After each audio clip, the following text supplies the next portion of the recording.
Hammaga salom. Bugun mana shu makiyajni qaytarib ko'ramiz. Adashmasam, shu makiyaj qishda juda ham trend bo'lgan edi. Men uni qaytarib ko'raman deb har safar откладывать qilayotgandim. Так что bugunga nasib qilgan ekan. Ichidan beri video olmaganim uchun kameradan oldida gapirish umuman esimdan chiqib qoldi. Так что boshqatdan o'rganamiz. Nimadirlarni xato qilib aytib ketsam kechiringlar meni. Vaqt yo'qotmasligi uchun yuzimni полностью tayyorlab olaman, kontur, rumyana и так далее.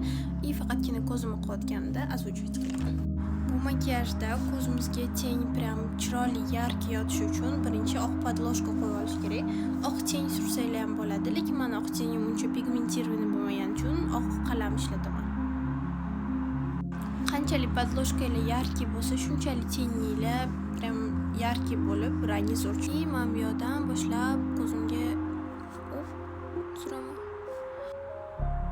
Men uchun bu слишком светлый qildi, shuning uchun ozgincha chetiga to'qroq suraman. Referensga qaramasdan bo'ya olmayman, shuning uchun oldini ochartiraman. O'tishida mana shu yerga nima highlighter surdim. Anaqa bo'ladi-yu, mishochik.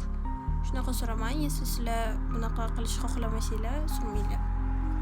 Va shu makiyajga men strelka surgim keldi. Strelkasi sursa qoldirsa ham bo'ladi, lekin mana shunaqa bizada chiroyli ko'k makiyaj bo'ldi. Bu tarafga ham hozir qaytarib kelaman.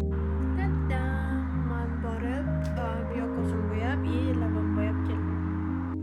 Shu makiyaj bilan endi qanaqa obraz qilishim kerak? Kommentariyga yozib ketinglar, cho'ta bilmayapman.